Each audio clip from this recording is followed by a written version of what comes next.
Everyone, welcome to commerce classes. और आज हम एक क्वेश्चन प्रैक्टिस करेंगे on sale of asset without asset disposal account. मतलब सिंपल सेल ऑफ एसेट की एंट्रीज करनी है, लेकिन इसमें मल्टीपल ट्रांजैक्शंस हैं।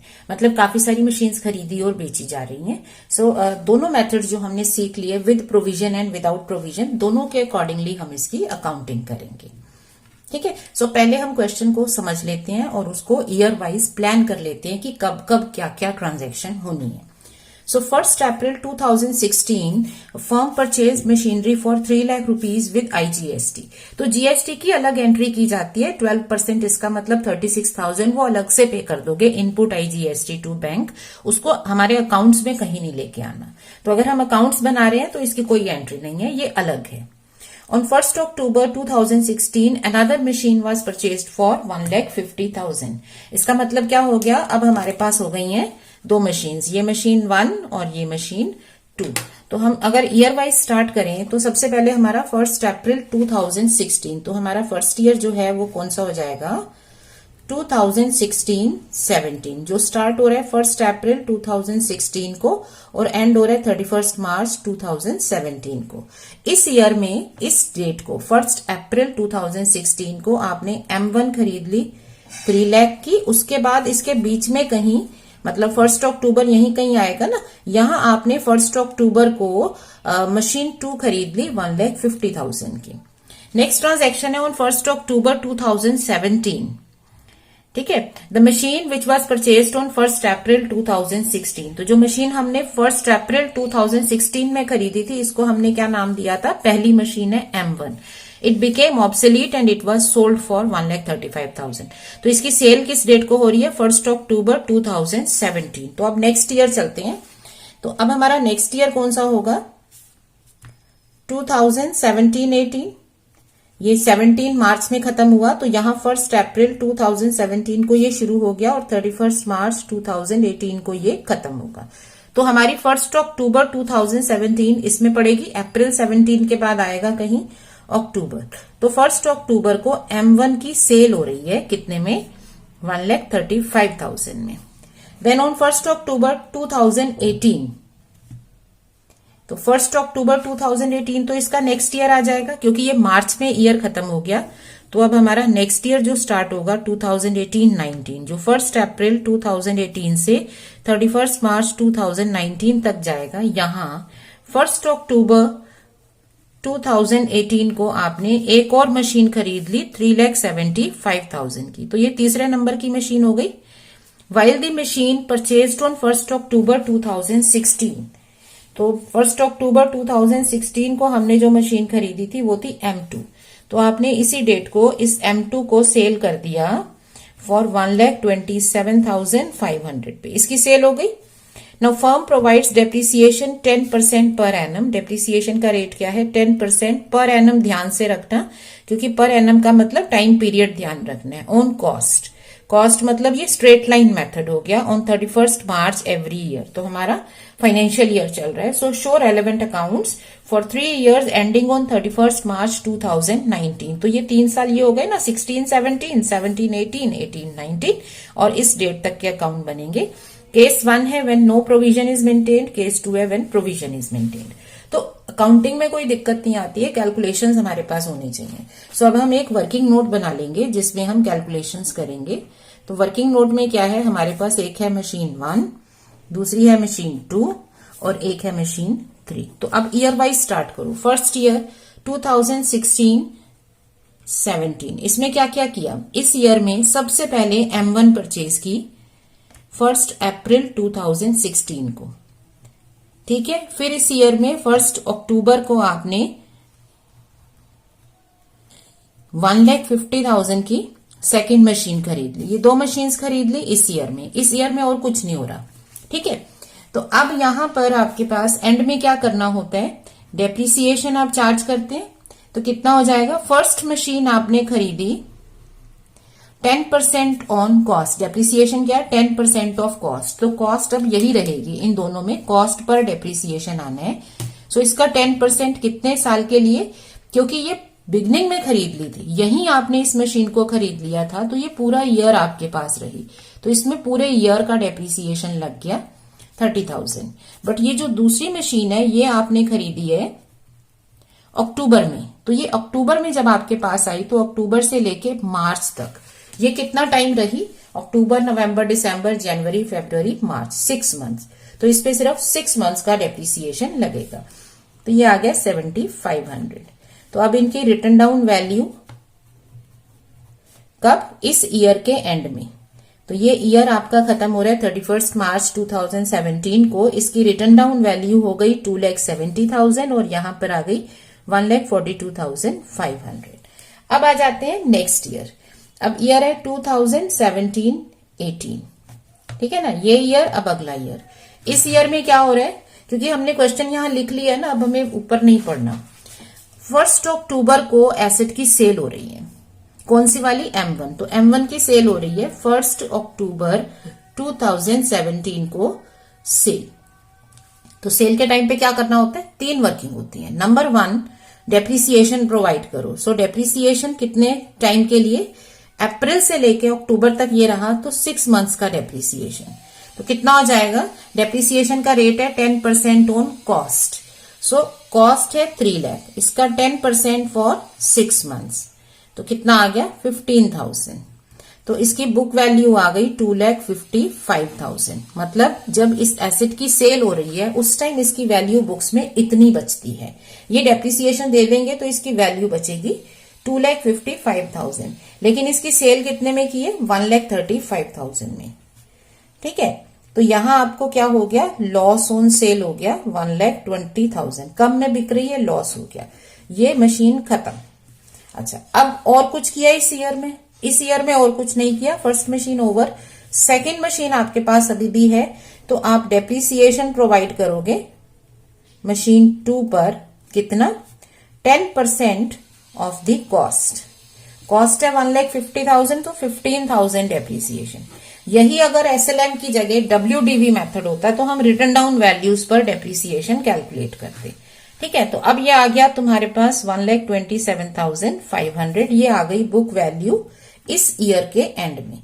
तो ईयर वाइज हमें चलना है, ठीक है। अब थर्ड ईयर आ जाता है 2018-19। अब इस ईयर में क्या हो रहा है, एक तो आप 1 अक्टूबर को एक मशीन खरीद रहे हो, तो अब ये मशीन आपकी, जो हमने नाम पहले से लिख दिया था क्योंकि हमने क्वेश्चन रीड किया हुआ था, सो यहां पर 1 अक्टूबर 2018 को परचेज हो गई M3 3,75,000 की, M3 परचेज। और क्या किया, M2 को सेल कर दिया इसी डेट को। तो 1 अक्टूबर को अगर आप इसको सेल कर रहे हो, सो सेल ऑफ एसेट में क्या वर्किंग होती है, पहले प्रोवाइड करो डेप्रिसिएशन, क्योंकि ये अक्टूबर तक रही है, अप्रैल से लेके अक्टूबर तक ये आपके पास रही। इस ईयर में सेकेंड मशीन अक्टूबर में बिक गई, इसका मतलब इतना टाइम पीरियड हमने इसे रखा, यूज किया, बाकी फिर ये खत्म हो गई। तो कितने मंथ्स, अप्रैल से लेके अक्टूबर 1 तक 6 मंथ्स, तो इसका डेप्रिसिएशन 10% ऑफ कॉस्ट, SLM कहता है कॉस्ट पर, 6 मंथ्स के लिए। तो ये आ गया आपका, बुक वैल्यू आ गई 1,20,000, ठीक है ना। और इसकी सेल कितने पे कर रहे हो आप, इसको सेल कर दिया 1,27,500 पे। तो यहां पे हमारे प्रॉफिट हो गया क्योंकि ज्यादा पे बिक रही है, प्रॉफिट आ गया, ये एसेट खत्म। अब एंड में क्या करेंगे, क्योंकि एक ही एसेट बचती है, तो एंड में आप डेप्रिसिएशन प्रोवाइड करोगे मशीन 3rd पर, क्योंकि ये भी गई, ये भी गई। मान लो ये नहीं बेची होती तो इस पर भी डेप्रिसिएशन देते, इस पर भी डेप्रिसिएशन देते। सो इस पर डेप्रिसिएशन कितना आएगा, 10% ऑफ द कॉस्ट। तो कॉस्ट का 10% कितने टाइम के लिए, अब ये वाली M3 जो है आपने इस डेट को परचेज की है, तो ये यहां से लेके एंड तक हमारे पास रही। सो अक्टूबर, नवंबर, दिसंबर, जनवरी, फरवरी, मार्च, कैलेंडर जो आपका ईयर है उसमें देख लो, तो 6 मंथ्स के लिए आपके पास रही। तो इसका डेप्रिसिएशन आ गया 18,750। तो इसकी बुक वैल्यू कितनी बचेगी, 250, 3,56,250। तो एक मशीन आई, दूसरी आई, फिर एक बेच दी, फिर दूसरी सेल कर दी, एक मशीन और खरीद ली। तो ये आपके पास इंफॉर्मेशन है। अब इस इंफॉर्मेशन से आप अकाउंट्स बना सकते हैं। अगर ये कैलकुलेशन क्लियर है ना, तो अकाउंटिंग आप इजीली कर सकते हो कि प्रोविजन के साथ या प्रोविजन के बिना। So let us prepare accounts. So let us prepare machinery account. अगर हम प्रोविजन नहीं बना रहे हैं, ठीक है, तो मशीनरी अकाउंट में सारी रिकॉर्डिंग होनी है, चाहे डेप्रिसिएशन हो या सेल हो, सब कुछ इसी में रिकॉर्ड होना है। तो अब आप डेट वाइज शुरू हो जाओ। यहां वर्किंग कर चुके हो, इसी को रिकॉर्ड करना है ना। तो फर्स्ट ईयर 2016 में क्या किया, 1 अप्रैल 2016 को एसेट खरीद ली। So to bank account M1 3 lakh. उसके बाद 1 अक्टूबर 2016 को एक और मशीन खरीद ली, बैंक अकाउंट M2 1,50,000 की।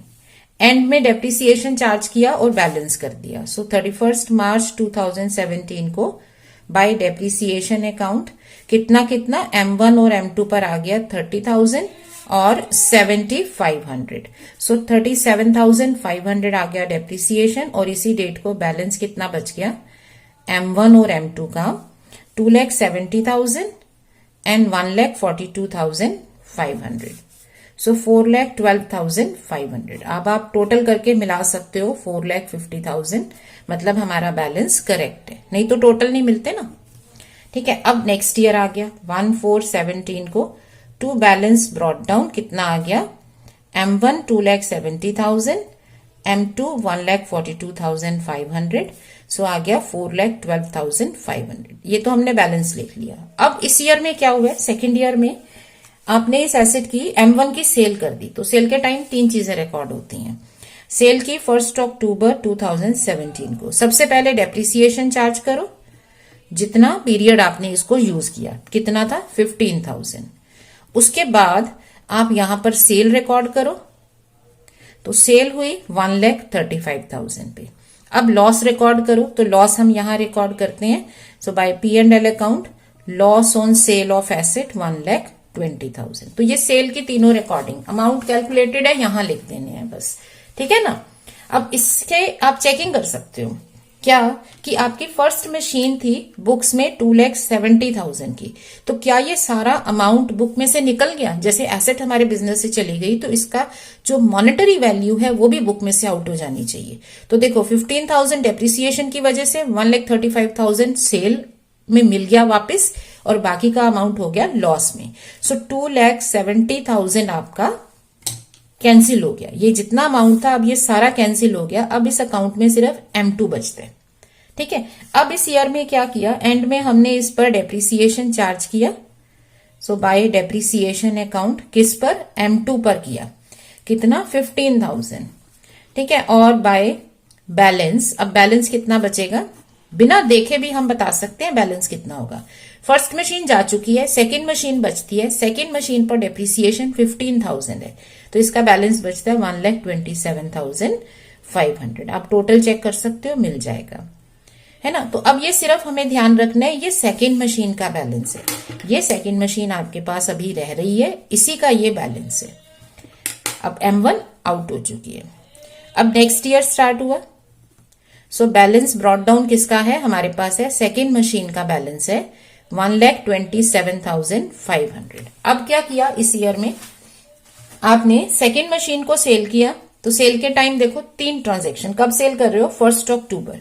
सो 1 अक्टूबर 18 को 3 transaction, depreciation account, second machine पर डेप्रिसिएशन, सेल और इसका प्रॉफिट और लॉस। तो यहां पर डेप्रिसिएशन चार्ज किया 7,500, सेल की 1,27,500 पर, और इसका प्रॉफिट कितना आया 7,500। तो प्रॉफिट हमारा यहां आता है P&L अकाउंट 7,500 प्रॉफिट। लॉस यहां रिकॉर्डेड होता है, प्रॉफिट यहां, क्योंकि हमें ये अमाउंट निकालना था। अब इस अमाउंट में क्या था, जब डेप्रिसिएशन कम कर दिया तो ये 120 बचा था। उस 120 को आपने सेल ज्यादा पे किया तो प्रॉफिट आ गया। तो अब इस एसेट का सारा अमाउंट आउट है। तो अगर आप थर्ड एसेट अभी रिकॉर्ड नहीं करते हो तो आपका अकाउंट खत्म हो गया, क्योंकि कोई एसेट बची ही नहीं। बट हमने क्या किया, हमने इस डेट को एक मशीन और खरीद ली। So to bank account machine 3। कितने में खरीदी है? 3,75,000 पर।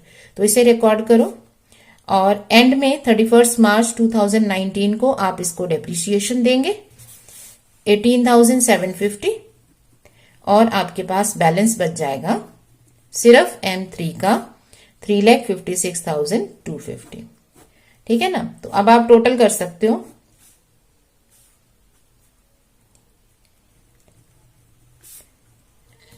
और अगर आप इसका बैलेंस ब्रॉट डाउन लिखते हो एंड में, क्योंकि बैलेंसिंग अकाउंट्स के हमेशा एंड में बैलेंस लिख दिया जाता है ये बताने के लिए कि ये अकाउंट कॉन्टिन्यूएशन में है, तो ये बैलेंस आ जाएगा। सो ये जो हमने वर्किंग की इसको अकाउंट में शो कर देंगे।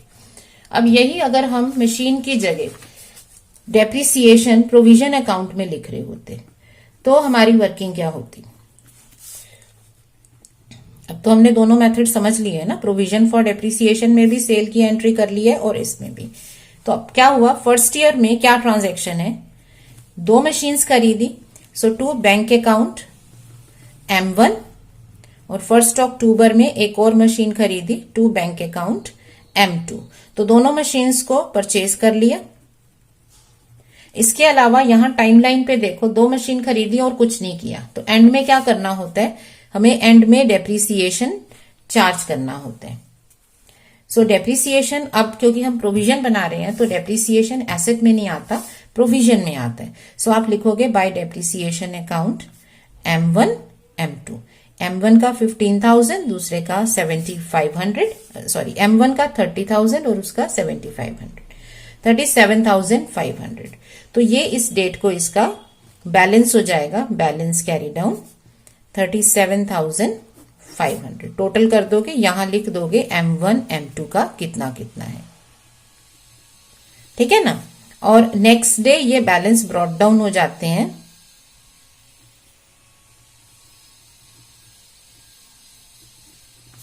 37,500। एसेट में क्या है, क्योंकि कुछ और ट्रांजैक्शन हुई नहीं, तो नेक्स्ट जो ईयर का क्लोजिंग है आपने बैलेंस कैरी डाउन कर दिया कितना, 4,50,000।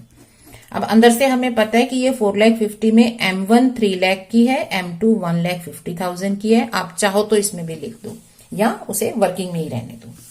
अब नेक्स्ट ईयर स्टार्ट हो गया है, सो आपके पास है बैलेंस 4,50,000 M1 और M2 का।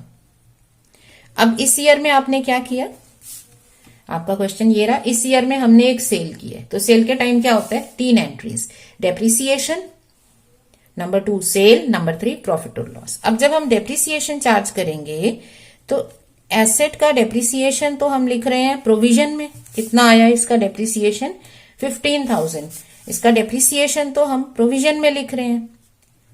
ठीक है ना? ये M1 का है 30,000, M2 का है 7,500। लेकिन हमें तो एसेट खत्म कर देनी है, तो जब हम डेप्रिसिएशन लिखेंगे तो साथ के साथ ये चार्ज कर दिया जाएगा मशीनरी अकाउंट में। एसेट में इसका डेप्रिसिएशन चार्ज करना है। कैसे चार्ज करेंगे, M1 का ये डेप्रिसिएशन 15,000 इस ईयर का आया और पहले से हम इसका 30,000 डेप्रिसिएशन लेके चल रहे हैं। सो 30 प्लस 15 45,000 इसका डेप्रिसिएशन अब हमें चार्ज कर देना है। सो पहली एंट्री जो है डेप्रिसिएशन चार्ज करने की है, डेप्रिसिएशन प्रोविजन अकाउंट में से 45,000 का डेप्रिसिएशन चार्ज हो गया।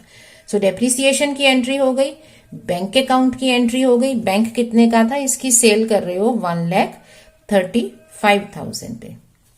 ठीक है, और लॉस की एंट्री कर दो, P&L account, loss on cell 1,20,000। तो ये 3 एंट्रीज हैं जो हमें रिकॉर्ड करनी होती हैं सेल के टाइम पे, depreciation, sale and profit and loss.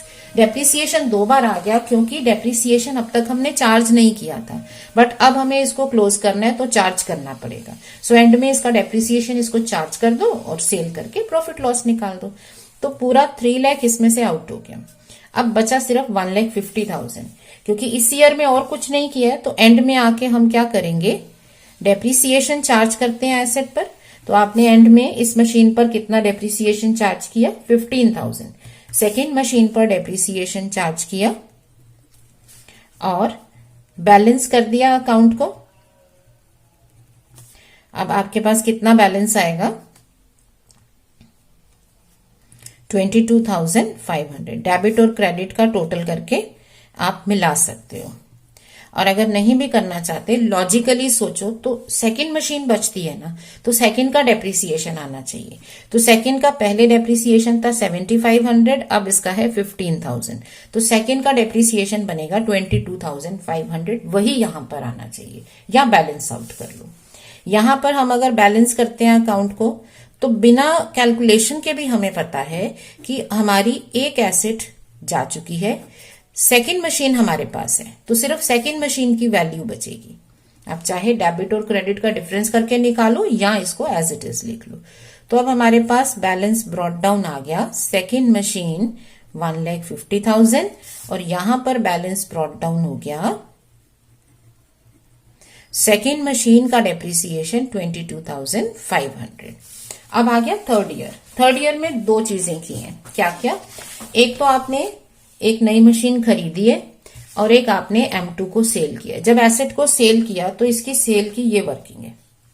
यहां तक तो आप सेकेंड ईयर में थे ना, अब थर्ड ईयर में उस पर डेप्रिसिएशन चार्ज किया, सेल रिकॉर्ड की, प्रॉफिट लॉस कैलकुलेट किया, तो यही हमें रिकॉर्ड करना है। सो सेल के टाइम पे क्या करते हैं, डेप्रिसिएशन चार्ज करते हैं। तो M2 पर डेप्रिसिएशन बना 7,500, ठीक है। अब क्योंकि आपने चार्ज कर दिया तो ये सारा आप कहां ले जाओगे, मशीनरी अकाउंट में।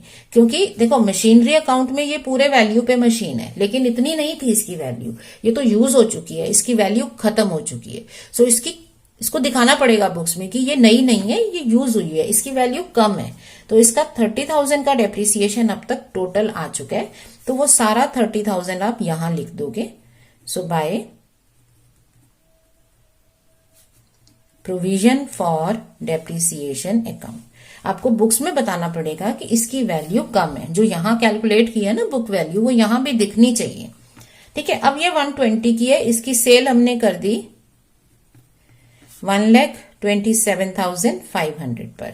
सो प्रॉफिट कितना आया था, 7,500, तो इसे हम प्रॉफिट में लिख देंगे, P&L अकाउंट प्रॉफिट। तो अगर कोई और एसेट नहीं हो तो अकाउंट खत्म है, क्योंकि दोनों एसेट ली, दोनों बेच दी, but somehow we have purchase third. तो अब 1 अक्टूबर को एक एसेट खरीदी भी गई है, बैंक अकाउंट M3। अब आप इस अकाउंट में डेप्रिसिएशन तो चार्ज करते नहीं हो, सो एंड में अकाउंट को जब बैलेंस करेंगे तो हमें पता है हमारे पास सिर्फ मशीन 3 बचती है, तो उसी की वैल्यू बचेगी 3,75,000, ठीक है, बाकी कुछ नहीं बचेगा। On the other hand provision में क्या होगा, फर्स्ट मशीन ऑलरेडी ओवर है, सेकंड भी बेच दी, सेकंड का डेप्रिसिएशन भी क्लोज हो गया। अब हमारे पास क्या है, थर्ड मशीन आई है, तो उस पर डेप्रिसिएशन प्रोवाइड करेंगे। कितना हमने कैलकुलेट कर लिया हुआ है, तो कैलकुलेशन लिखने से फायदा ये हो जाता है कि हमारे पास सारे अमाउंट्स हैं, अब सिर्फ उन्हें अकाउंट्स में लिखना है उनकी जगह पे, तो ज्यादा दिक्कत नहीं आएगी, ठीक है। सो नेक्स्ट ईयर के बिगनिंग में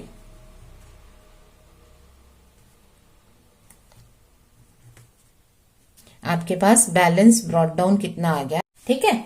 तो इस तरह से हम क्वेश्चन कर सकते हैं।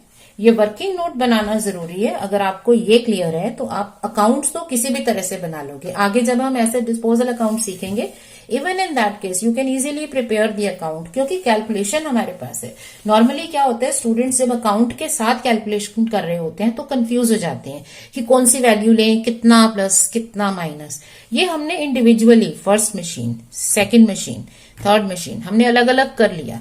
तो अब आप चाहे विदाउट प्रोविजन अकाउंट बनाओ, सब कुछ यहीं डंप कर दो, चाहे आप विद प्रोविजन बनाओ जिसमें डेप्रिसिएशन अलग लिखते जाओ और उनको तभी कैंसिल करेंगे जब सेल होगी, तो किसी भी तरह से आप कर सकते हो। सो आई होप ये आपको क्लियर है। अब इसमें अगेन डेप्रिसिएशन का मेथड क्या है, वो अमाउंट को गाइड करता है कि अमाउंट कितना आएगा।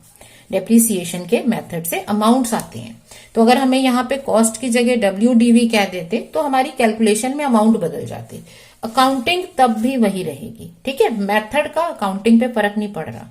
SLM है, रिटर्न डाउन वैल्यू है, रिड्यूसिंग बैलेंस है, उससे अमाउंट फर्क होंगे। जैसे अगर ये रिटर्न डाउन वैल्यू है तो जब हम नेक्स्ट टाइम इस पर डेप्रिसिएशन लेंगे तो ये जो 10% ऑफ कॉस्ट की है ना, इसको 10% ऑफ कॉस्ट की जगह 10% ऑफ रिटर्न डाउन वैल्यू लेंगे। सिमिलरली यहां पर रिटर्न डाउन वैल्यू पर डेप्रिसिएशन आएंगे। सो अमाउंट्स अलग हो जाते हैं। इसीलिए वर्किंग नोट बनाना बहुत आसान और जरूरी है, क्योंकि इससे हमारी सारे अमाउंट सॉल्व हो जाते हैं, फिर अकाउंट्स में हम इन्हें पुट कर सकते हैं। So now you can practice a few more questions. जो भी आपकी क्वेरीज हैं आप कमेंट के थ्रू मुझसे पूछ सकते हैं, एंड नेक्स्ट टाइम हम कर सकते हैं asset disposal account. So stay learning and practising, stay smiling. Thank you.